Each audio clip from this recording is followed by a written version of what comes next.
আমি টুকটাক এদিক ওদিকে রান্না করতে ভালোবাসি মোটামুটি, তাই আজকে চলে এসেছি স্টাফড আলুর দম নিয়ে।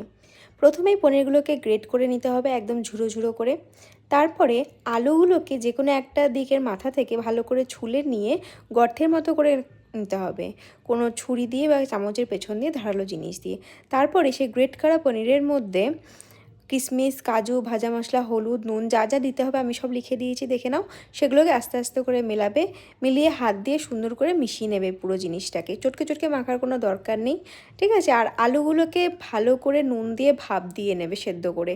তারপরে সেই আলুগুলোর মধ্যে স্টাফিংটা ভরে তোমরা ভাজতে পারো, বা স্টাফিং ভরার আগেও আলুটাকে ভেজে নিতে পারো। আমি স্টাফিং ভরার পরেই ভেজেছি, দেখতেই পাচ্ছ।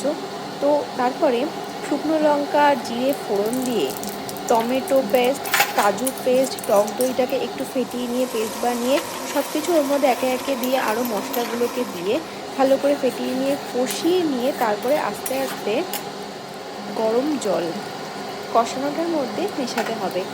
ভালো করে ফ্লেমটাকে বাড়িয়ে নিয়ে যখন ভালোভাবে ফুটে যাবে জিনিসটা, তখন একটা একটা করে আলুগুলোকে তার মধ্যে অ্যাড করে দেবে। আলু দেওয়ার পরে বেশি নাড়াচাড়া করা যাবে না, কারণ তার ভিতরে স্টাফিং রয়েছে।